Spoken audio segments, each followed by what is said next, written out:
फिर से आज दोबारा से अफीसियों की पत्री की कुछ वचनों को हम आगे सीखेंगे। जैसे कि हमने पिछले हफ्ते में वचन सीखा था, प्रभु यीशु मसीह ने जो अपने इच्छा को हम पर प्रकट किया, उस प्रबंध के बारे में सीखा था। सब कुछ प्रभु एकत्रित करेगा। आज हम छठी बरकत देखेंगे। छठी बरकत जो है वो है मिरास। मैंने पिछले जितने भी आपको अफीसियों की किताब से आपको वचन सिखाए थे, उसमें से मैंने एक सवाल आपके लिए बार बार बोला था कि कई लोग आपको पूछेंगे कि आपको चर्च में जाके क्या मिला। तो लास्ट में भी उसी के ऊपर मैं ख़त्म करूँगा, लेकिन आज मैं स्टार्टिंग इसी से कर रहा हूँ। लोग आपको पूछेंगे कि आपको चर्च में आके क्या मिलेगा।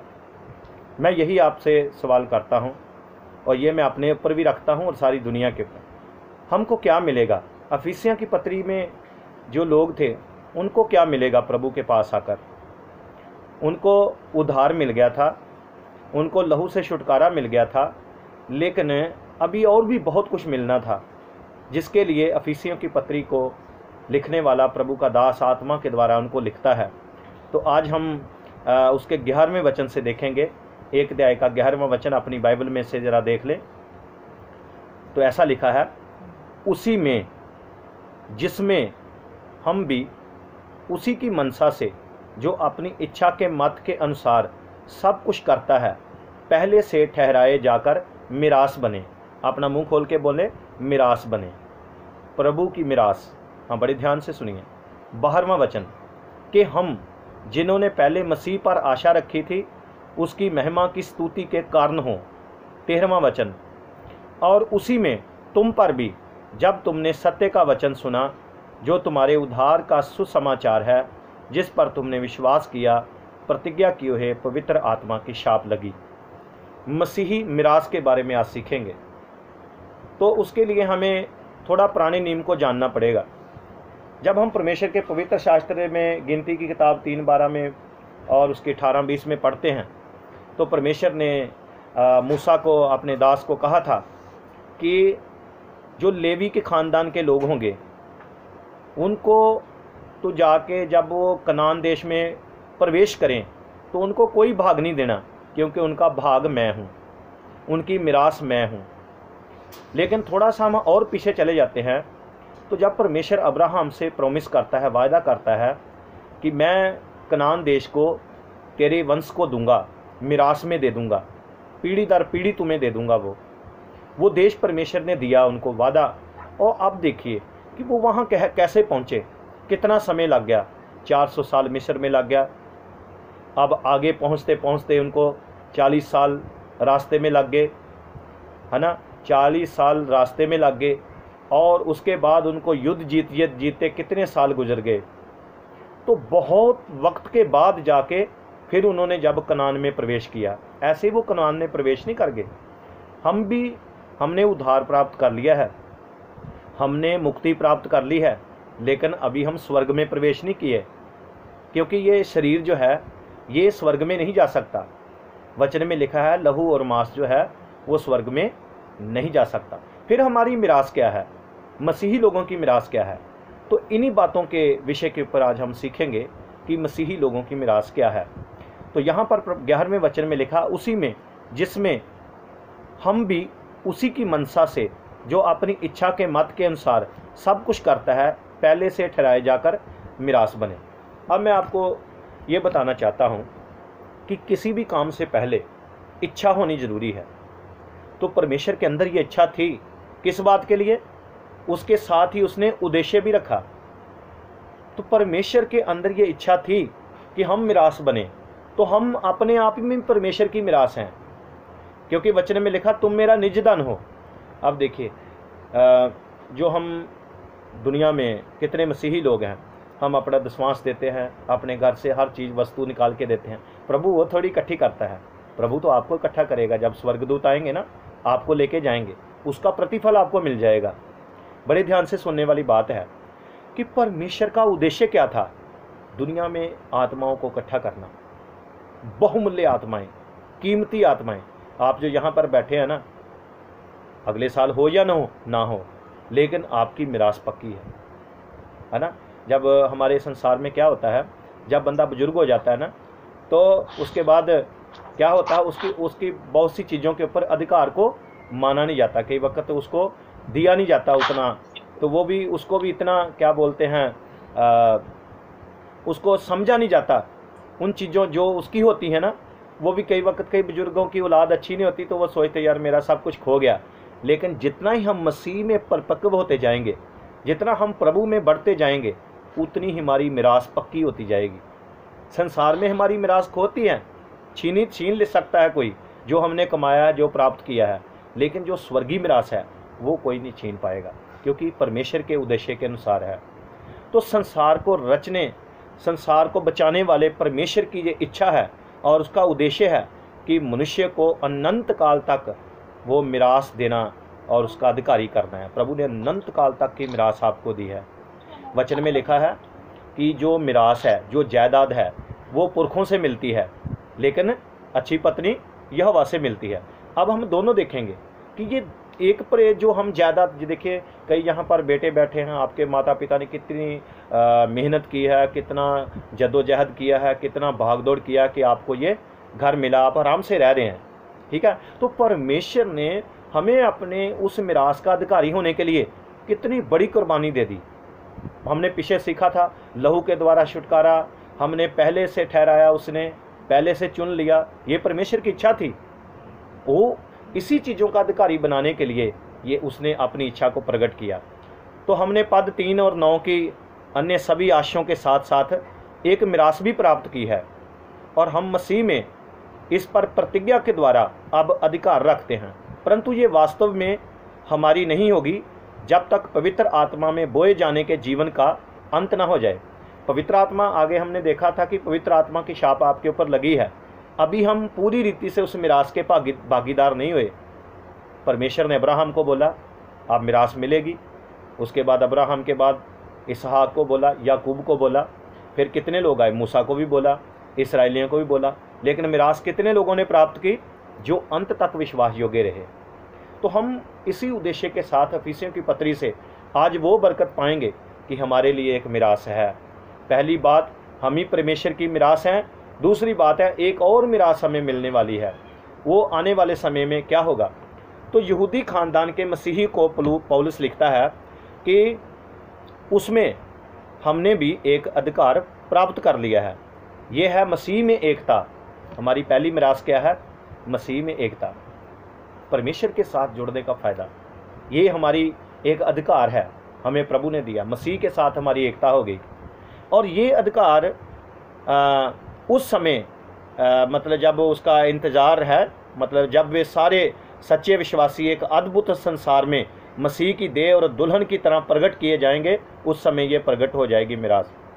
और पौलुस से 1:12 में समझाता है कि यहूदी पहले चुना हुआ वंश था और उसकी महिमा और स्तुति का कारण बन सके, इसलिए परमेश्वर ने उनको चुना, और यहूदी लोग ही मसीह का इंतज़ार कर रहे थे। देखिए, आप बड़े ईमानदारी से बोलें, क्या हमारे बीच में से आज से 2000 साल पहले क्या हिंदुस्तान में कोई बंदा मसीहा का इंतज़ार कर रहा था? नहीं, सिर्फ यहूदी लोग ही, क्योंकि परमेश्वर ने वायदा उनको दिया था मसीहा आएगा। बाकी किसी को इंतज़ार नहीं था, किसी को भी नहीं। यहूदी लोगों को पहले प्रभु ने चुना ताकि वो उसकी महिमा का कारण बने, और परमेश्वर ने उनके लिए 2 प्रकार की मिरास रखी थी, एक तो आत्मिक और एक शारीरिक। तो शारीरिक तो उनको मिल गई थी, लेकिन अभी मसीहा नहीं मिला था उनको। तो जब मसीहा आ गया तो वो परमेश्वर की महिमा का कारण बने। देखिए, हम सारे यहूदियों के ऊपर दोष नहीं लगा सकते, क्योंकि उन्हीं के बीच में से प्रभु ने, यहूदी कौम ने पूरे संसार में प्रभु के सुसमाचार को फैलाया है। तो परमेश्वर ने उनको अपनी महिमा का कारण बनाया, अपनी आशीष उनके द्वारा हम पर भेजी है। लेकिन क्या हुआ, उनके बीच में से कई लोगों ने ठुकरा दिया, वो अलग बात है। लेकिन अब वही मिरास, अब आगे जब देखते हैं तो यहूदी खानदान के जो मसीही थे उनके लिए पौलुस ने लिखा है। लेकिन आगे जो हम शब्द देखते हैं ना, ये जो शब्द है मिरास, और उसको पढ़ते जाएंगे तो उसका अध्ययन करते जाएंगे तो हम और भी परमेश्वर के साथ हमारा रिश्ता मजबूत हो जाएगा। तो यूनानी शब्द क्रिया जो है, इसके लिए एक शब्द है अकेले रोथैलम, इदां दा शब्द है अकेले थैमन शब्द, अनुवाद मिरास बने, यानी कि वाक्यांश पर ध्यान दिया जाना है आवश्यक है। ये शब्द क्लैरू से लिया गया है, जिसका अर्थ है चिट्ठियाँ डालना और चिट्ठी तय करना। अब बड़े ध्यान से सुनिए, जिसने पुराना नियम पढ़ा है ना, वो बंदा समझ सकता है कि पुराने नियम में क्या था। जब देश बांटा गया था तो चिट्ठी बांट के डाला गया था। अब बड़े ध्यान से सुनिए, जो पुराने नियम का जो देश था, कनान देश था, वो चिट्ठी डाल के बांटा गया था। तो मिरास कैसे मिली उनको? बांट के दी है जो योशू था और आगे जो पुरनिये थे। तो इसी शब्द से ये शब्द लिया गया है। कुलस्सियों की पत्री 1:12 में ये शब्द है क्लेरोस। इसका इस्तेमाल पौलुस क्या करता है कि ज्योति में पवित्र लोगों की मिरास। आइए हम इसको पढ़ लें ताकि हम ध्यान से इसको समझ लें। कुलस्सियों की पत्री, ये मिरास है क्या चीज़ है? 1:12 में ध्यान से पढ़िए और सुनिए भी।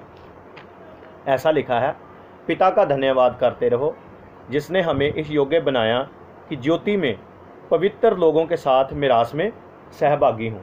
ज्योति में पवित्र लोगों के साथ सहभागी हूँ। तो परमेश्वर के लोगों के साथ हमें सहभागी होने का अधिकार, यानी कि उसकी मिरास में सहभागी होने का अधिकार। पवित्र लोगों के साथ, आत्मिक लोगों के साथ हम मिरास में भागीदार होते हैं। तो यहाँ पर हम जब पढ़ते हैं गिनती की किताब 56:55 उसके 55 में, तो देश बांटा गया चिट्ठी डालकर। व्यवस्था विवरण 9:29 में, तो प्रभु ने उनको कहा था, ये लोग मेरी निज प्रजा हैं। उनके लिए देश जरूरी था। बड़े ध्यान से सुनिए, ये शब्द आपके दिमाग में बैठ जाए। इस्राएलियों के मिरास था देश, लेकिन परमेश्वर की मिरास था उसके लोग। इस्राएलियों के लिए मिरास था देश, क्योंकि प्रभु ने देश का वादा किया था, लेकिन परमेश्वर के लिए मिरास था उसके लोग। परमेश्वर लोगों से प्यार करता है, देश से उससे क्या लेना। दुनिया में इजराइल को आप देख रहे हो कैसा इजराइल में जा रहा है, तो परमेश्वर देश को थोड़ा लेने आएगा। परमेश्वर तो लोगों से प्यार करता है, परमेश्वर अपने लोगों को चाहता है। तो मेरे प्रियो आगे बढ़ेंगे तो यहाँ पर परमेश्वर उनके मतलब यहोवा उस लिखा यहोवा का अंश है उसकी प्रजा। व्यवस्था विवरण 32 की 8 और 9 में, और यहोशू 13:33 में यहोवा उनका भाग है, यानी कि दोनों एक दूसरे की मिरास हैं। तो इफिसियों 1:11 में हमें परमेश्वर के भाग के रूप में चुना गया है, वही ये बताता है पौलुस। और 1:12 कुलस्सियों में विशेष भाग जो बनाया गया, हम अपने आप में परमेश्वर की मिरास हैं। तो इफिसियों 1:12 कहता है कि हम महिमा की स्तुति होने के लिए, उसकी महिमा करने के लिए, धरती पर कौन उसकी महिमा करता है? कलीसिया, चर्च उसकी महिमा का कारण है। आप परमेश्वर की मिरास हो, आप जायदाद हो परमेश्वर के। परमेश्वर ने आपको कमाया है, लेकिन आगे भी एक मिरास मिलेगी, लेकिन आप भी परमेश्वर की मिरास है। दोनों तरफ सीखना पड़ेगा हमें। तो लोगों के लिए परमेश्वर की मनसा जो थी, प्रेम से शुरू हुई, उसकी 1:4 में से हमने सीखा था ना। और उसकी भली मनसा 1:5 और 9 में इफिसियों की, और उसके बाद हमने पढ़ा था 1:6-8 से अनुग्रह के कारण। तो ये परमेश्वर की पसंद थी। मनसा शब्द जो है, यानी कि जानबूझकर परमेश्वर ने क्या किया है, इसका योजना बनाई है। परमेश्वर ने जानबूझ के इसकी क्या है, योजना बनाई है। किस बात की योजना? कि वो आपको अपने पास बुलाए, आप उसकी आशाओं के अधिकारी हो। ये परमेश्वर की योजना थी। तो इसके लिए एक यूनानी शब्द है प्रोथेसुस। प्रोथेसुस शब्द है योजना, उद्देश्य, उसकी इच्छा। तो इच्छा शब्द है, इसके लिए शब्द है थैलेमा, THELEMA, थैलेमा। तो कलीसिया में और संसार सब कुछ उसकी मनसा को पूरा करने के लिए होता है। देखो, प्रभु ने कलीसिया किस काम के लिए बनाई है? रोटी खाने के लिए थोड़े नहीं। मुझे बड़ा दुख होता है जब मोटे मोटे विश्वासियों को मैं देखता हूँ ना, कई तो खा के इतने मोटे हो गए हैं, तो एक कौड़ी का भी नहीं काम चर्च में करते। समझ गए ना? परमेश्वर की सेवा कुछ भी नहीं करते, परमेश्वर के लिए कोई महिमा का कारण नहीं होते। मेरे प्रियो, परमेश्वर ने कलीसिया को किस लिए बनाया? कि उसकी महिमा करे, उसकी वर्शिप करे, उसकी आराधना करे। एक फौजी का काम क्या होता है? जंग में लड़ना, देश के लिए जीना, अपने परिवार को छोड़ देता है, दुनिया की इच्छाओं को छोड़ देता है। तो कलीसिया जो है वो परमेश्वर की इच्छा के लिए, परमेश्वर के उद्देश्य को पूरा करने के लिए, मैंने पिछले हफ्ते भी आपको बताया था कि अब यीशु घर घर नहीं जाएगा, आपको जाना पड़ेगा, आपको महिमा के साथ जाना पड़ेगा। जब मूसा मिस्र देश में गया था तो परमेश्वर ने क्या कहा था, मेरी महिमा तेरे साथ होगी, मेरा जलाल तेरे साथ होगा, मैं तेरे साथ जाऊंगा। मेरे प्रियो, जब आप महिमा करते हैं तब उसकी महिमा प्रकट होती है। आपको अपना मुंह खोलना पड़ेगा, आपको अपने जुबान से परमेश्वर की महिमा करनी है, क्योंकि आप प्रभु की कलीसिया हैं।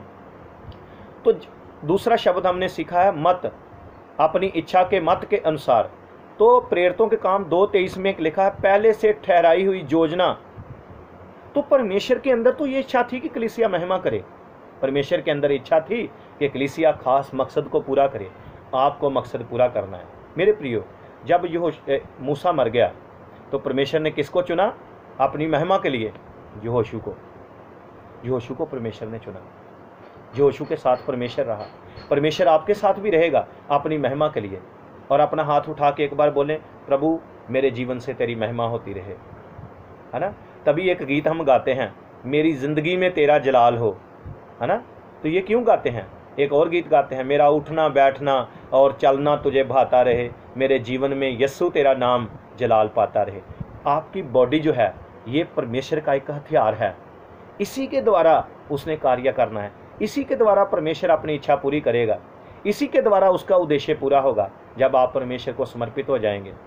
उसके बाद फिर ये मिरास किस किस को मिलेगी, किस किस को नहीं मिलेगी, इसका भी पता होना चाहिए। सारे चर्च को ही प्रभु स्वर्ग थोड़ा ले जाएगा। चर्च में से कई लोगों का एटीट्यूड भी परमेश्वर देखना चाहता है। इस्राएलियों को वायदा प्रभु ने सबको दिया था, लेकिन वायदे के ऊपर सारे खड़े नहीं हो पाए। इसलिए वचन में जब पढ़ते हैं रोमिया 8:17 तो लिखा है, अगर संतान है तो वारस भी हैं, मसीह के संगी वारस हैं, मसीह के साथ भागीदार हो जाएंगे। पर कौन नहीं होंगे, उसके लिए भी हमने सीखना पड़ेगा। तो फिर जब मत्ती 5:5 पढ़ते हैं तो उसमें लिखा है, नम्र लोग पृथ्वी के अधिकारी होंगे। कौन से लोग? किसको मिरास मिलेगी? जो नम्रता के साथ परमेश्वर के पास आता है, जो नम्रता के साथ दीनता के साथ परमेश्वर के पास आता है। और फिर उसके 19-29 में किसको मिरास मिलेगी? ये यीशु मसीह ने कहा था, जिसने मेरे लिए घर बार छोड़ दिया, जिसने मेरे लिए अपनी ज़मीन जायदाद को छोड़ दिया, लास्ट में उसको अनंत जीवन मिलेगा, अनंत जीवन मिलेगा उसको। यानी कि त्याग करने वालों को मिरास मिलेगी। लेकिन कुरंथियाँ, उसका पहला कुरंथियाँ 6:9-10 में पढ़ते हैं तो वचन में लिखा, शराबी, लुटेरे, व्यभिचारी, मूर्ति पूजक लोग ये परमेश्वर के राज्य में कभी नहीं जाएंगे, वो अपनी मिरास को खो देंगे।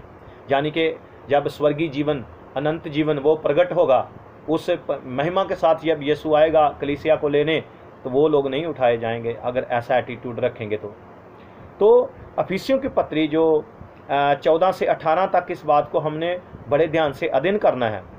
तो अफिसियों की पत्री 5:5 में भी वो बोलता है कि कोई अशुद्ध जन, कोई बिगड़ा हुआ व्यक्ति, कोई भ्रष्ट व्यक्ति, कोई लोभी व्यक्ति जो है वो मिरास नहीं पा सकता। तो इसलिए हमें गहरा अध्ययन करना पड़ेगा।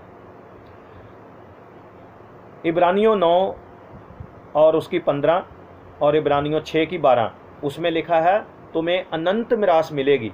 मैं एक वचन पढ़ता हूँ आपको, इब्रानियाँ, आप बाइबल अपनी खोल सकते हैं। तो इब्रानियों की पत्री उसका 9 का 15वां वचन। तो ऐसा लिखा है,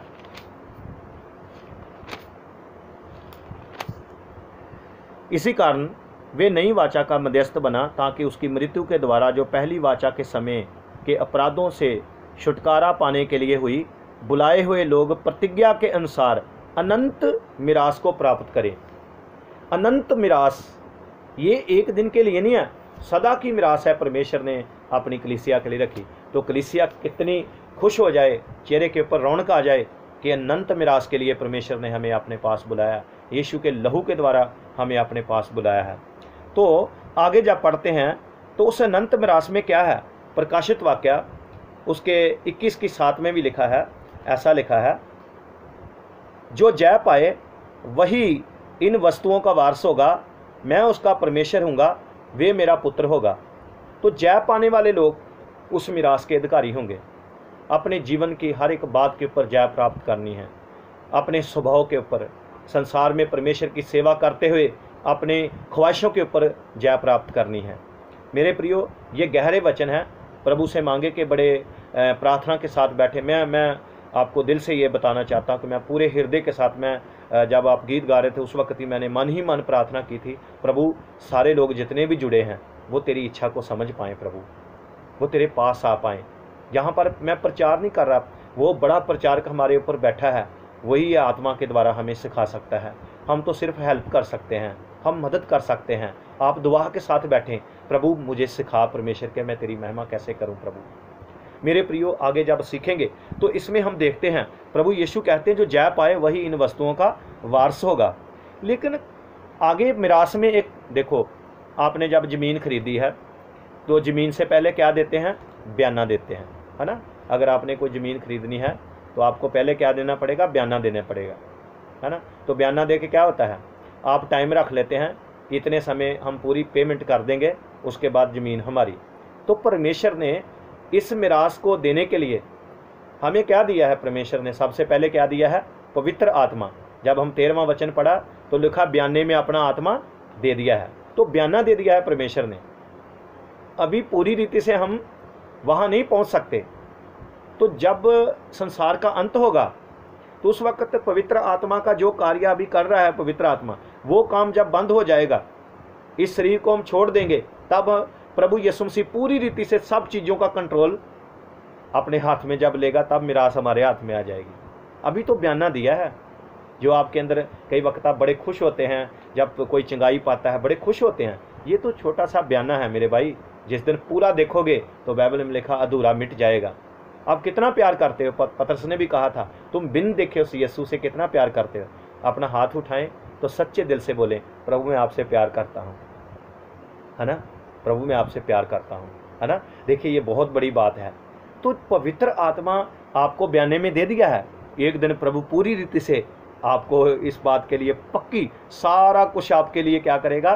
पूरा कर देगा, तब आप सारी उस प्रॉपर्टी को प्राप्त कर लोगे। अभी इस पृथ्वी पर थोड़ा सा भाग हम प्राप्त करके बैठे हैं, तो कितना आनंद होता है। एक दिन जब पूरी रीति से परमेश्वर के सामने खड़े होंगे, सारी मिरास हमें दिखाएगा, ये बरकतें मैंने तेरे लिए रखी हैं। हालेलुया। प्रभु का आत्मा यहाँ पर आपके जीवन में काम करे। तो मेरे प्रियो, जब हम अफीसियों की पत्री 1 की 11 और उसकी 5 की 9, रोमिया 8 की 29 और 30 पढ़ते हैं, अफीसियों 3 की 11 और हिब्रू 6:17, तो इनका अध्ययन करेंगे तो ये आपको विश्वास में बढ़ने में मदद करेगा। 1 की 12 और उसकी 14, 1 की 13, तो ये वचन जो बहुत गहरे हैं, इनके लिए दुआ करें। तो परमेश्वर ने मसीह में जो कुछ हमारे लिए किया है, वे उसने हमें आशा देने के लिए किया था। अब देखिए 12वें वचन में हम आ जाएं तो कैसे परमेश्वर का दास कलीसिया के लिए बोलता है। उसके एफिसियों की पत्री 1 की 12 में तो वचन में लिखा है ऐसे कि जिन्होंने पहले से मसीह पर आशा रखी थी, उसकी महिमा की स्तुति के कारण हो। तो परमेश्वर ने मसीह में जो कुछ भी किया हमारे लिए किया है, वे उसने हमें आशा देने के लिए किया है। उसने हमें अंत तक आशा इसलिए दी है ताकि उसकी महिमा की स्तुति के लिए बने रहें। प्रभु ने एक आशा दी है, मसीही ज़िंदगी की आशा की है। अपना हाथ उठाएं, आपके लिए आशा क्या है? आपकी आशा क्या है? पता होना चाहिए। फिलिपियों की पत्री 3:20, उसमें लिखा है हमारा स्वदेश स्वर्ग है, वहाँ से हम अपने उद्धारकर्ता के आने की उड़ीक में रहते हैं। हमारी आशा क्या है? यीशु मसीह एक दिन आएगा, उसके लिए हम महिमा करनी है। इसलिए पृथ्वी पर हम उसकी महिमा का कारण बने। लाखों स्वर्गदूतों के साथ आएगा वो, लाखों पवित्र जनों के साथ आएगा वो। तब क्या है, जितने लोग उसकी आस लगाए बैठे हैं, तीन प्रकार की आशा की बात करूंगा। एक आशा थी जो इस्राएलियों ने यीशु मसीह के आने की मतलब इंतजार कर रहे थे। एक आशा उनकी कनान देश में पहुंचने की थी। एक आशा है हमारी स्वर्ग में पहुंचने की, यीशु मसीह के दूसरे आगमन की, यीशु मसीह के पास जाने की। कितने लोगों को आशा है कि एक दिन यीशु मेरे लिए आएगा? अपने दिल के ऊपर हाथ रखें, पक्का है मेरा, मैं इस बात के लिए छाती ठोक कर गवाही दूंगा कि एक दिन प्रभु मेरे लिए जरूर आएगा। यही तो मेरी आशा है ना। आशा मेरी अब तो यही है ना। ये गीत में हम गाते हैं, इसलिए गाते हैं कि हमारी आशा है। आशा मेरी अब तो यही है, हो जाएंगे पार, हालेलुया, है ना। तो जिसके पास आशा है वो आनंदित होगा। उसको कोरोना वायरस से डरने की कोई जरूरत नहीं। मरना तो एक ही बार है, 4 बारी थोड़े मरेंगे, है ना। एक ही बार मरना है, चाहे बीमारी से मर जाओ, चाहे किसी भी रीति से मर जाओ, लेकिन एक बात जरूर है, जिसको आस आ गई वो उसको मरने से भी डर नहीं लगेगा कभी भी, है ना। कई लोग विपत्तियों से डरते, डरने की कोई ज़रूरत नहीं है भाई, आप डरो चाहे ना डरो, लेकिन जो शरीर है वो तो ख़त्म होगा, लेकिन आशा में, मसीही ज़िंदगी आशा की ज़िंदगी है, इसलिए प्रभु पर आस लगाए रहें, वो एक दिन पक्का आएगा। आगे बढ़ते हैं, तो आशा मिली है क्योंकि हम परमेश्वर की मिरास हैं। अपना मुंह खोलें और मुंह से बोलें, आशा मिली है क्योंकि हम परमेश्वर की मिरास हैं। तो आशा के लिए एक शब्द है प्रपलिजो, प्रपलिजो शब्द है PROLPLIZO, प्रोपलिजो, प्रोपलिजो। तो जिसकी एक परिभाषा दी है, बुइस्ट नाम का एक राइटर है, लिखने वाला, उसने क्या कहा है, पहले से आशा करना, घटना के इसकी पुष्टि करने से पहले किसी व्यक्ति का या वस्तु में आशा के रूप में दी है। तो यहूदी लोग जो मसीहा के आने की राह देखते थे, उसके आने से पहले आशा में बने हुए थे। ये यहूदी मसीह में थे, इसलिए इस विचार अनुसार वे उन अन्य जाति विश्वासियों से अलग थे जिन्होंने मसीह के आने की राह नहीं देखी थी। तो जब हम यशायाह 65 की एक पढ़ते हैं तो उसमें क्या लिखा है, कहता जो मुझे ढूंढते भी नहीं थे उन्होंने भी मुझे पा लिया। देखिए, वो लोग ढूंढ रहे थे, उन्होंने प्रभु को पा लिया, है ना। वचन में लिखा था ना, जब पतरस ने अपने पतरस को प्रचार किया, उसके भाई ने, कहता जिसके बारे में मूसा ने किताब में लिखा वो मैंने ढूंढ लिया है। फिलिप्पुस ने कहा जाके नथानिएल को कि मैंने जिसके बारे में मूसा की किताब में लिखा था ना वो मैंने ढूंढ लिया। कहता कौन है वो, कहता यूसुफ है, वो नासरत का है, ये सुमसी। कहता ये नासरत से कोई भली चीज़ निकल सकती, कहता आत देख। जब उसने देखा तो उसके चरणों में गिर के कहने लगा, वाह तू ही है इस्राएल का महाराजा, मेरा उद्धार करता प्रभु। मेरे प्रियो, हमने भी जो हम ढूंढते नहीं थे आज हमने भी पा लिया है। हालेलुया। हम तो प्रभु को खोजते भी नहीं थे, हमें भी यीशु मिल गया, इसलिए हाथ उठाएं, प्रभु को धन्यवाद करें, है ना। जब से प्यारा यीशु आया मेरा जीवन बदल गया, है ना। जब से मैंने उसे है पाया मेरा जीवन बदल गया, है ना।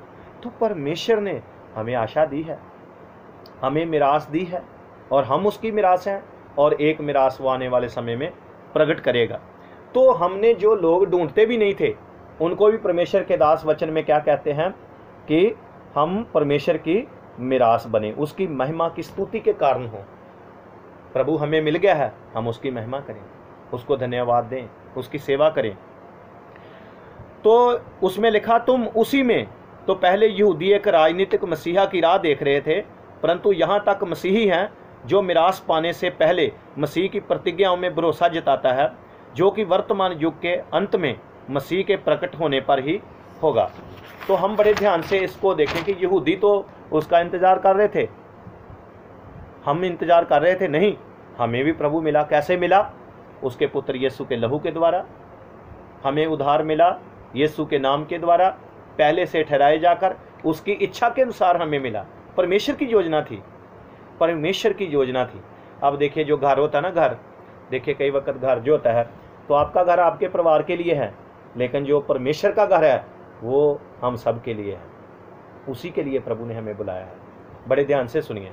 तो इफिसियों की पत्री 1:13 में क्या बोलता है वो, उसी में तुम पर भी जब तुमने सत्य का वचन सुना, जो तुम्हारे उद्धार का सुसमाचार है, जिस पर तुमने विश्वास किया, प्रतिज्ञा किए हुए पवित्र आत्मा की छाप लगी। अब देखो, मिरास तो परमेश्वर ने, मिरास तो बनने के लिए कैसे, तो वो मिरास कैसे पक्की होगी?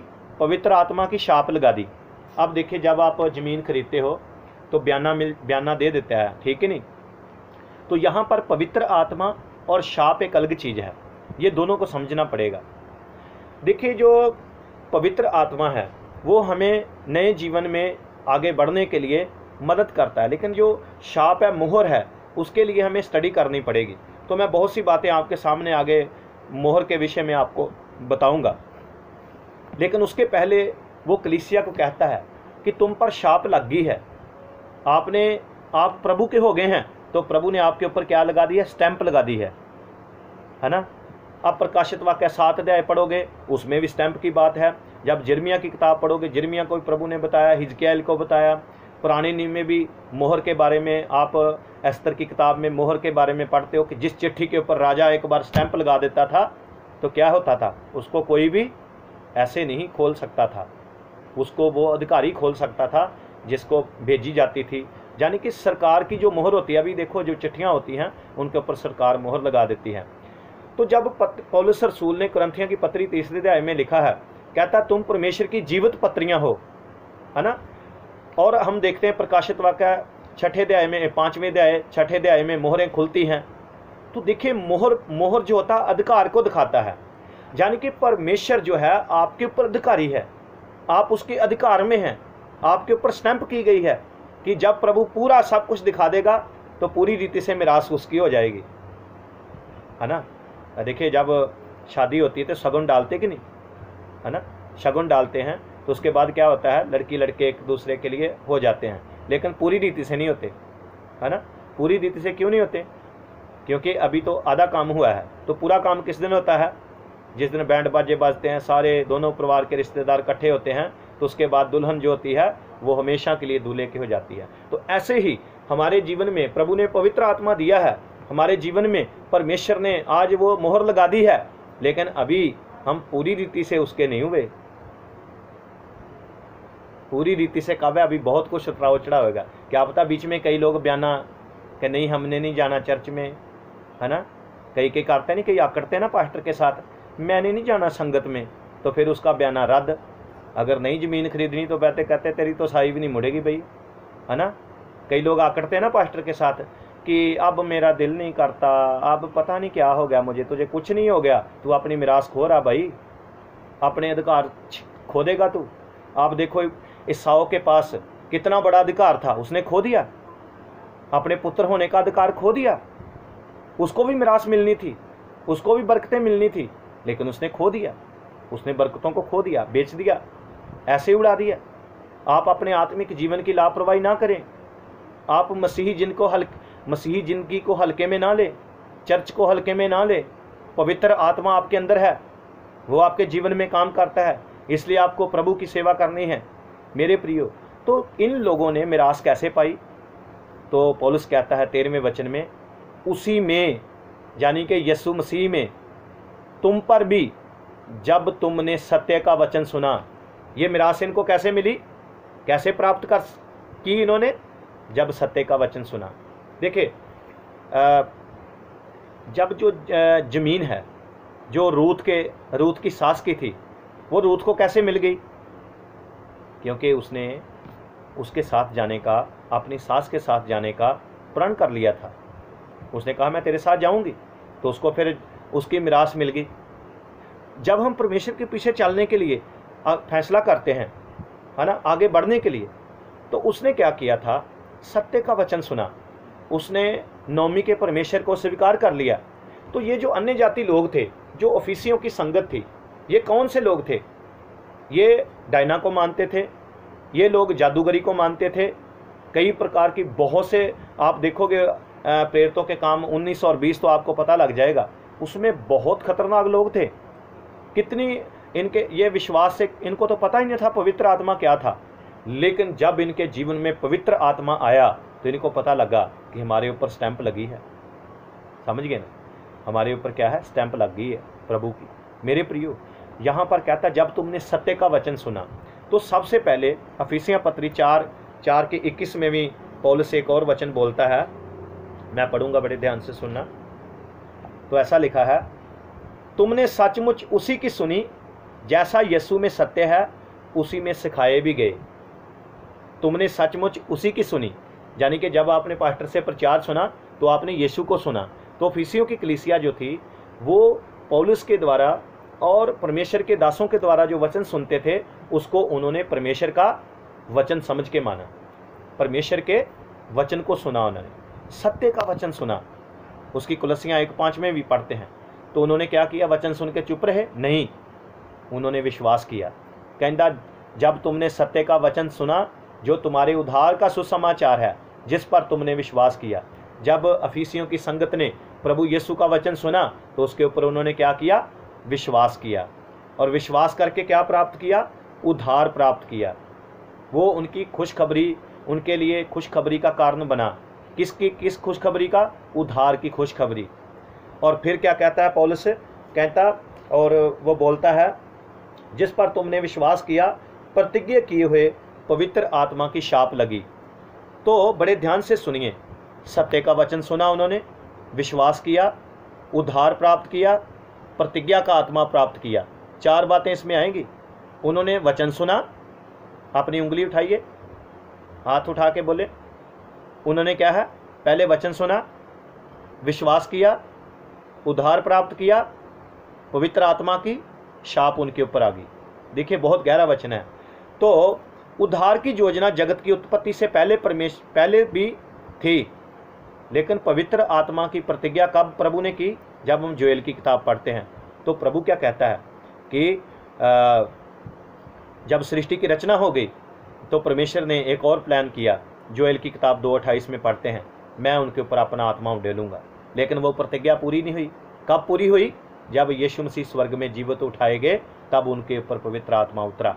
तो आज उस दिन से लेकर आज तक पवित्र आत्मा लोगों के जीवन में काम कर रहा है।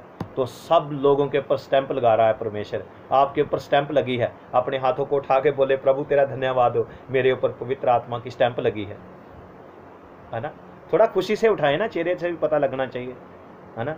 चेहरे से ही पता लगा आपके ऊपर स्टैंप लगी है ना। अगर किसी का वीज़ा लगा होता है ना, जैसे जिसने कनेडा जाना होता है, वो तो उसका तो फूला नहीं समाता है ना, उसको पता है यार मेरा स्टैंप लगाती है ना। तो भाई जिसका 5 लाख का आयुष्मान कार्ड बना होता है वो भी बड़ा खुश हो जाता है, यार 5 लाख का कार्ड बन गया मेरा, है ना।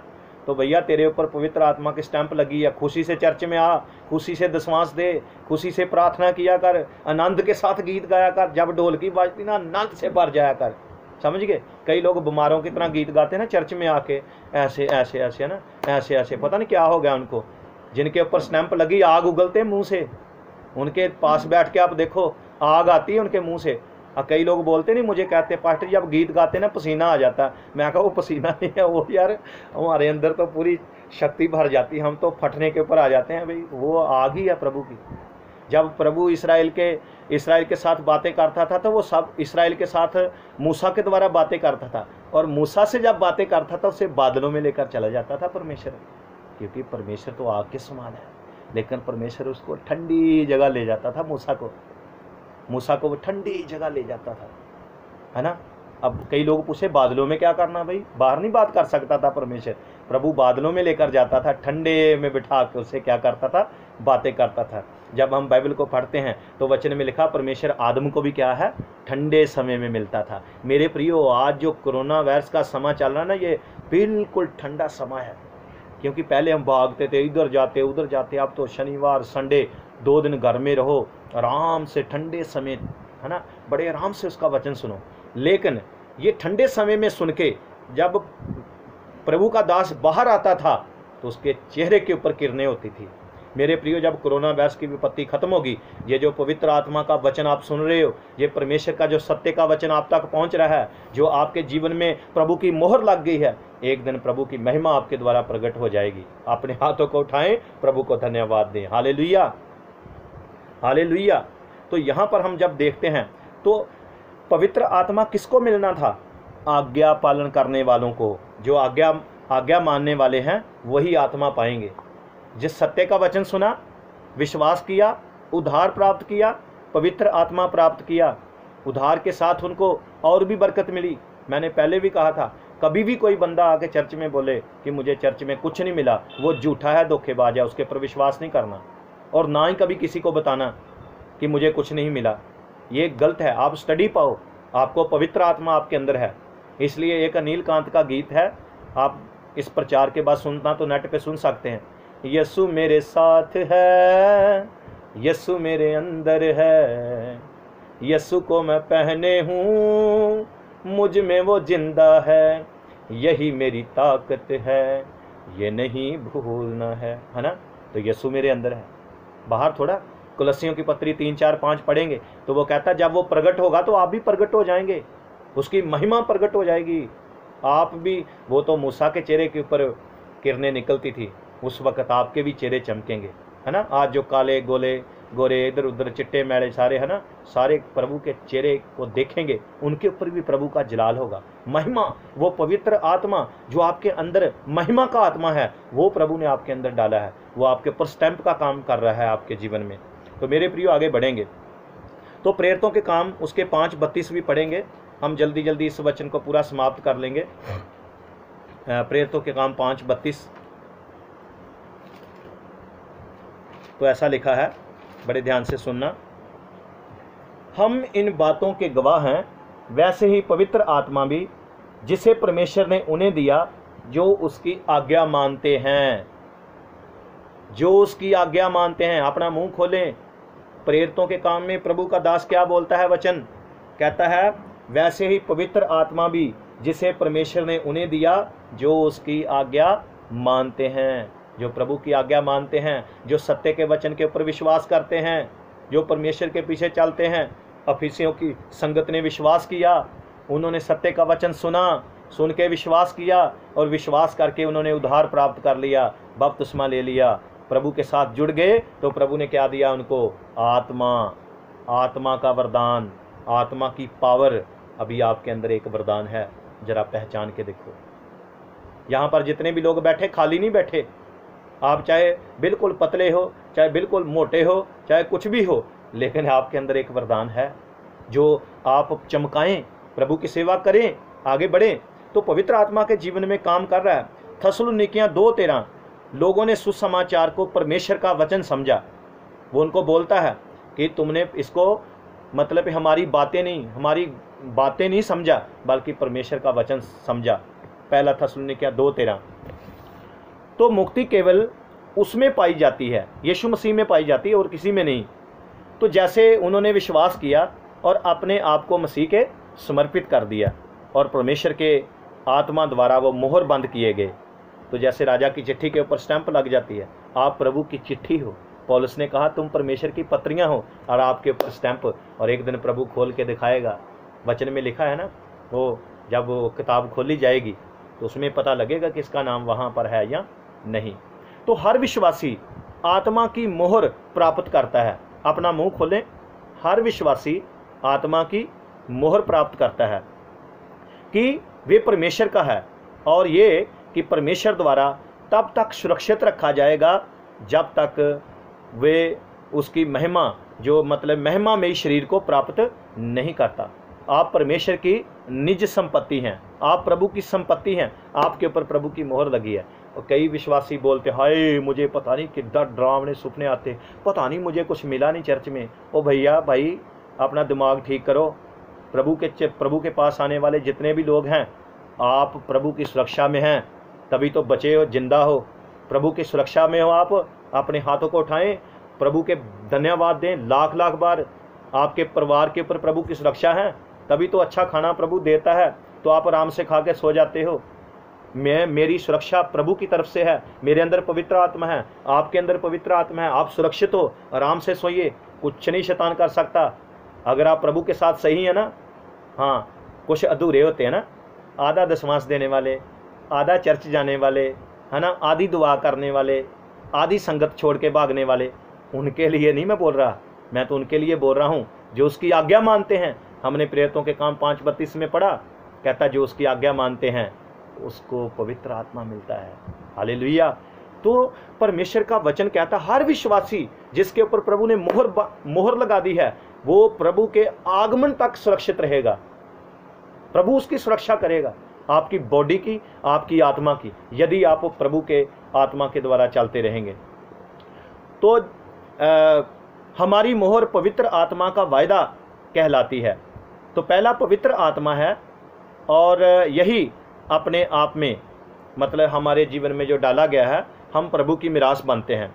तब जो वायदे का आत्मा है, यीशु मसीह ने कहा था जो वायदे का आत्मा है, वो वायदे का आत्मा आपको दिया गया है। कौन सा आत्मा आपको दिया गया है? वायदे का आत्मा। बोलिए वायदे का आत्मा। तो यीशु मसीह ने लूका की इंजील उसके अपने 24 अध्याय के 48 से लेकर 50 तक पढ़ेंगे तो यीशु मसीह ने क्या कहा था कि जब तक पिता का वायदा पूरा नहीं होता। तो मेरे प्रियो, ये वायदे का आत्मा है, प्रॉमिस है परमेश्वर का। उसने वायदा किया तो पूरा किया। तो परमेश्वर ने आपके ऊपर भी अपने अनुग्रह को उंडेला है। आइए, हमारे पास थोड़े 5-7 मिनट हैं, हम आगे भी बढ़ेंगे। तो जैसे ये जमानत के साथ परमेश्वर मतलब देता है, ये पक्का है, ये परमेश्वर एक दिन वायदे को पूरा करेगा। ये वायदे का आत्मा है, वायदे का आत्मा। वायदा परमेश्वर तो तोड़ता नहीं है कभी, जब दे दिया आत्मा तो दे दिया। पुराने नियम में आत्मा आता था, लोगों से काम लेता था, उनसे हट जाता था।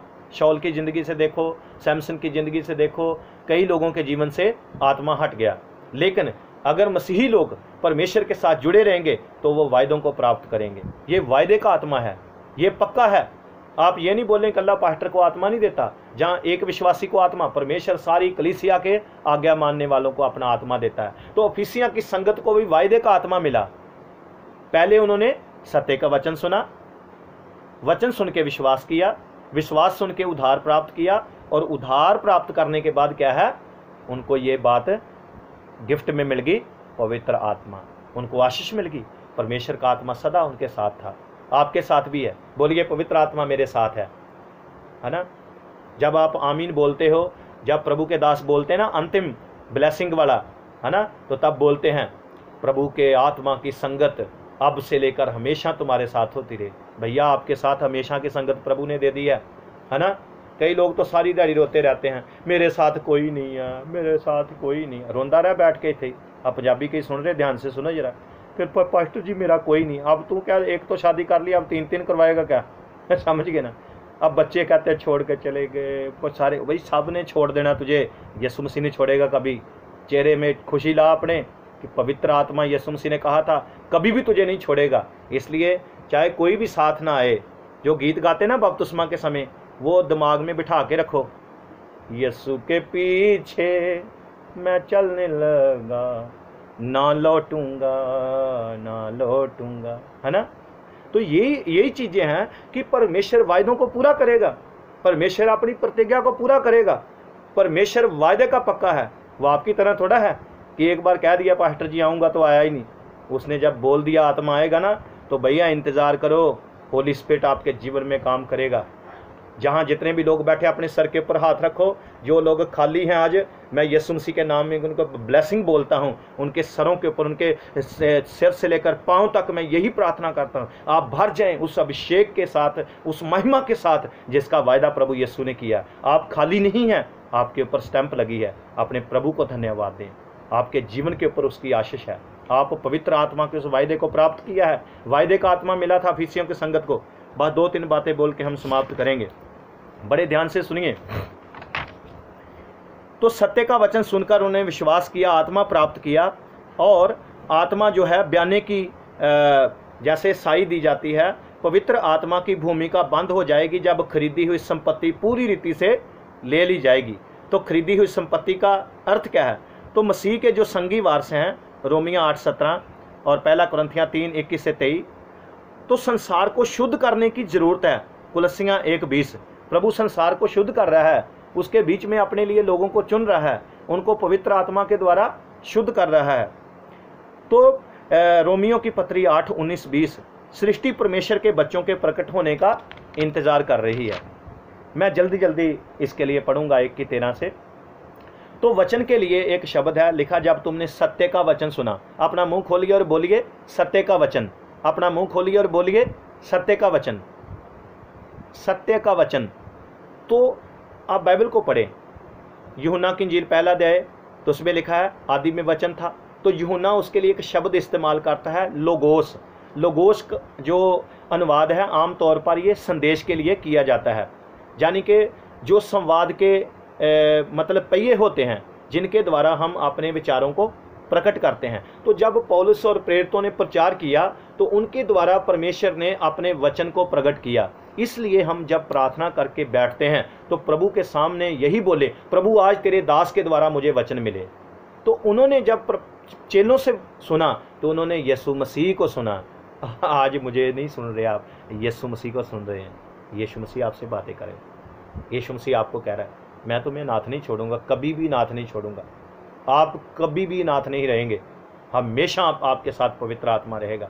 कोई भी आपको छोड़ के चला जाए, होली स्पिरिट कभी आपको नहीं छोड़ेगा। वो सदा आपके साथ रहेगा। तो आगे बढ़ते हैं। तो यूहन्ना ने मसीह को वचन के रूप में प्रकट किया, क्योंकि परमेश्वर ने अपने ईश्वरीय स्वभाव को उसके 1:18 में लिखा है और अपनी इच्छा को इब्रानियां 1:12 मसीह के द्वारा बताया, है ना। लिखा परमेश्वर को कभी किसी ने नहीं देखा, पुत्र ने प्रकट किया, पुत्र वचन बन के आ गया। आज वचन कौन सुनाते हैं? पुत्र का वचन कौन सुनाते हैं? हमारे मुख से निकला। तो जब अफीसियों की संगत ने सत्य का वचन सुना तो उन्होंने परमेश्वर को सुना। अपने कान साफ कर लो, परमेश्वर बार बार बोलता रहता, तौबा कर लो, प्रभु के पास आ जाओ, सेवा करो। तो अफसुस के लोगों को सुनाया गया वचन सत्य का वचन था। तो यूहन्ना 17 के 17 वचन में लिखा है, सत्य से उनको पवित्र कर। तो सत्य के लिए यूनानी शब्द है एलेथिया, एलेथिया जिसका अर्थ है ईश्वरी वास्तविकता। एलेथिया, LETHEA, एलेथिया ईश्वरी वास्तविकता, अर्थात जो सत्य का वास्तविकता में या असल में या निश्चित रूप में, यानी कि पक्के तौर में उसमें कोई गड़बड़ नहीं है, पूरी रीति से वो परमेश्वर का वचन है। सत्य का वचन विश्वास लाने के लिए तैयार किया गया था। रोमिया 10:17 में, है ना। 10:17 हम अच्छे तरीके से जानते हैं, मैं पढ़ूंगा नहीं, बस आप बाद में पढ़ना। सुसमाचार का संबंध उद्धार से है, और सुसमाचार जो कि सत्य है, परमेश्वर के वचन के रूप में विश्वास किया जाना और प्रेम किया जाना, थस्सलुनीकियां 2:10, और विश्वास किया जाना, दूसरा थस्सलुनीकियां 2:12, आज्ञा माना जाना आवश्यक है, पहला पत्रस 2:1-22, उद्धार के लिए परमेश्वर की सामर्थ है, रोमिया 1:16 कहता मैं सुसमाचार से कभी नहीं ले जाता, ये परमेश्वर की सामर्थ है। तो पास्टर साहब से मेरी बेनती, क्या मुझे 5 मिनट और मिल सकते हैं? आगे बढ़ेंगे। तो एक शब्द जो हमने पढ़ा है, कहता तुम पर पवित्र आत्मा की शाप लगी है। तो शाप जो क्रिया शब्द है, इसके लिए एक शब्द है सफेरेजो, सफ्रागिजो। सफ्रागिजो मतलब SPHRAGIZO, सफ्रागिजो से लिया गया है। ये कुछ ऐसा है जो परमेश्वर हमारे सब के लिए एक बार ही करता है, एक ही बार करेगा, वो स्टैंप एक बार लगेगा। अब देखो, बड़े ध्यान से सुनिए, जब आप कोई आधार कार्ड बनवाते हो या आप कोई राशन कार्ड बनाते हो, तो जो सरकार है स्टैंप कितनी बार लगाती है? हाथ उठाओ। एक बार, एक ही बार लगाता है। तो प्रभु क्या करता है? एक ही बार उसके ऊपर स्टैंप कर देता है ना। अब किसी पादरी को पूछने की ज़रूरत है ना, मेरे ऊपर स्टैंप लगी पास्टर जी देखो। हाँ, मुझे आपको क्या देखना, अगर आप चर्च में जुड़ गए हो, प्रभु के पास आ गए हो, तो आपके ऊपर स्टैंप लगी है भैया। कई लोगों को शक पड़ जाता है, स्टैंप कहाँ लगती है? हृदय के ऊपर। आत्मा इधर डालता है परमेश्वर, इसके ऊपर स्टैंप है। आप विश्वास कीजिए, आप मोहर बंद किए हुए विश्वासी हैं। प्रभु ही खोलेगा एक दिन सारी भेद, किसी को नहीं पता आपके अंदर क्या चल रहा है, प्रभु को पता है। तो ये जो शाप का काम है, ये एक ही बार करता है। शाप लगने को पापों की क्षमा पवित्र आत्मा के दान से बढ़कर किसी भी प्रकार से बपतिस्मा से नहीं मिलाया जाना चाहिए। ये अवधारणाएं आपस में जुड़ी हुई हैं, परंतु एक जैसी नहीं हैं। बड़े ध्यान से सुनिए, शाप लगने को पापों की क्षमा जहाँ पवित्र आत्मा के दान से बढ़कर किसी भी प्रकार से बपतिस्मे से नहीं मिलाया जाना चाहिए, ये अवधारणाएं आपस में जुड़ी हुई हैं, परंतु एक जैसी नहीं है। वचन में यहाँ विश्वास किया है, ये शब्द बड़े ध्यान से अंडरलाइन कर सकते हैं। विश्वास किया एक बात है, जबकि प्रतिज्ञा किया हुआ आत्मा, पवित्र आत्मा दूसरी, और शाप इससे भी अलग बात है। देखो, उन्होंने विश्वास किया और विश्वास करके क्या किया? उद्धार प्राप्त किया, और उद्धार प्राप्त करने के बाद परमेश्वर ने उनको क्या दिया? पवित्र आत्मा दिया। तो मसीही व्यक्ति पर मन फिराव की शर्त पर पापों की क्षमा और दान के रूप में पवित्र आत्मा के मिलने पर पवित्र आत्मा की प्रतिज्ञा से शाप की जाती है। बड़े ध्यान से सुनिए, मसीही व्यक्ति पर मन फिराव की शर्त पर पापों की क्षमा और दान के रूप में पवित्र आत्मा के मिलने पर पवित्र आत्मा की प्रतिज्ञा से शाप की जाती है। और ये दान एक बयाना है, बयाना शाप नहीं है, बड़े ध्यान से सुनिए, बयाना शाप नहीं है बल्कि पवित्र आत्मा है। बयाना शाप नहीं है बल्कि पवित्र आत्मा है, जो मिरास का बयाना है और बयाने के रूप में दिया गया है। इफिसियों 1:14। तो हम इफिसियों 1:14 को देख लेंगे, फिर हम समाप्त करेंगे। बड़े ध्यान से सुनिए, इफिसियों 1:14 पढ़ लें, फिर थोड़ा सा अगले हफ्ते जो इसका अध्ययन करेंगे उसमें थोड़ा सा हम सीख लेंगे। तो 1:14 में लिखा है, वे उसके मोल लिए हुओं के छुटकारे लिए हमारी मिरास का बयाना है कि हम उसकी महिमा की स्तुति हो। अब आपने 12वें वचन में भी लिखा था, पढ़ा था, उसकी महिमा की स्तुति के कारण हो, और अब 14वें वचन में भी लिखा, उसके मोल लिए हुओं के छुटकारे के लिए हमारी मिरास का बयाना है, उसकी महिमा की स्तुति हो। देखिए, बार बार परमेश्वर का दास कहता है उसकी महिमा की स्तुति है। कौन? आप लोग, इफिसियों के लोग। हम इफिसियों की स्टडी की बात कर रहे हैं, इफिसियों की किताब का अध्ययन कर रहे हैं। तो मेरे प्रियो, आपके ऊपर स्टैंप लग गई है, आप प्रभु के हैं। इस मोहर को खो मत देना, ये मोहर आपके ऊपर लगाई गई है। आप अनाथ नहीं हो, आप सदा के लिए आपके ऊपर उसकी स्टैंप है। इसलिए आज जब जितने भी अपने परिवार में बैठे हो ना, तो एक दूसरे को बोलो, पास में जितने भी बैठे हो, आपके ऊपर भी स्टैंप लगी है ना। जिसने बपतिस्मा लिया उसको बोलो, है ना, एक दूसरे को बोलो, आपके ऊपर स्टैंप लगी है। वो किसने लगाई है? वो पास्टर ने नहीं लगाई, यीशु मसीह ने लगाई है। और जिसके ऊपर प्रभु ने स्टैंप कर दी है, कहता वो जीवन की रोटी स्वर्ग से जो उतरी मैं ही हूँ, क्योंकि प्रभु ने उसके ऊपर क्या कर दिया? शाप लगा दी है। वो जीवन की रोटी मोहर डब्बा बंद करके दी है, जितनी मर्जी खाओ भाई, किसी को पता नहीं लगेगा, अंदर ही खाने वाली चीज़ है ना, जीवन की रोटी है। अब देखो, हमें कुछ यहाँ से कोई जलेबी खाने वाली चीज़ें तो नहीं मैं भेज रहा आपको, लेकिन कितनी आपके चेहरे में रौनक है, क्योंकि जीवन की रोटी में जो आनंद है, जीवन की वचन में पवित्र आत्मा हमसे जो बातें करता है, इससे बड़ा आनंद कोई नहीं है। तो प्रभु आपको आशीष दे। मैंने जो आपको आज स्टडी में सिखाया है वो था कि हम जिन्होंने पहले से 11वें वचन से, उसी में जिसमें हम भी उसकी मनसा से, जो अपनी इच्छा के मत के अनुसार सब कुछ करता है, पहले से ठहराए जाकर मिरास बने। आप प्रभु की मिरास हैं कि हम जिन्होंने पहले से मसीह पर आशा रखी थी, उसकी महिमा की स्तुति का कारण हो, उसकी महिमा करने वाले बने, गीत गाएं, वर्शिप करें। और यही बात इफिसियों की संगत के लिए, कलीसिया के लोगों के लिए पौलुस ने लिखी 13वें वचन में, उसी पर तुम पर भी जब तुमने सत्य का वचन सुना, जो तुम्हारे उद्धार का सुसमाचार है, जिस पर तुमने विश्वास किया, प्रतिज्ञा किए हुए पवित्र आत्मा की शाप लगी। सत्य का वचन सुना, विश्वास किया, उद्धार प्राप्त किया, पवित्र आत्मा प्राप्त किया, स्टैंप लग गई उनके ऊपर, और वे उसके मोल लिए हुओं के छुटकारे के लिए, जो प्रभु के खरीदे गए लोग हैं, उनके छुटकारे के लिए हमारी मिरास का बयाना है, उसकी महिमा की स्तुति हो। मेरे प्रियो, प्रभु एक दिन सारा कुछ हमारे ऊपर प्रकट कर देगा। अभी बयाना आपको मिल गया है पक्के तौर पर। परमेश्वर आपके साथ रहे, परमेश्वर का आत्मा आपके जीवन में काम करे। अगर जो लोग आज निराश बैठे हैं या किसी विपत्ति में हैं, किसी परेशानी में हैं, तो मैं फिर से उसी पवित्र आत्मा के सामने विनती करता हूँ, पवित्र आत्मा प्रभु अपने बच्चों को भर दे, प्रभु इस खाली बर्तन को भर दे, इस बेडौल जीवन को एक जैसा कर दे। प्रभु जितने भी लोगों के मन निराश हैं पवित्र आत्मा के द्वारा उनके जीवन में अभी कार्य होने के लिए दुआ करता हूँ। पवित्र आत्मा से भर जाए यीशु मसीह के नाम में। इसी वक्त आपका हृदय भर जाए, उसके दानों वरदानों से भर जाए। आप उस स्टैंप को याद करें जो प्रभु ने आपके ऊपर बपतिस्मा के समय लगाई थी। प्रभु के आत्मा आपके जीवन में काम करे। इस शाम के समय में अपने सरों को झुकाएं, प्रभु से मांगे, प्रभु मुझे अपने आत्मा से भर दीजिए, प्रभु हर निराशा से बाहर निकल आओ। प्रभु का आत्मा आज आपको आशीष है। जो लोग YouTube के ऊपर भी ये प्रचार सुनेंगे, मैं यही प्रार्थना करता हूँ, प्रभु का आत्मा आपको छुए, आप परमेश्वर की मिरास को प्राप्त करें, आप प्रभु के अनंत जीवन को प्राप्त करें, आप परमेश्वर के अनुग्रह को प्राप्त करें। प्रभु आप सबको आशीष दे, प्रभु आपके परिवार को बरकत दे।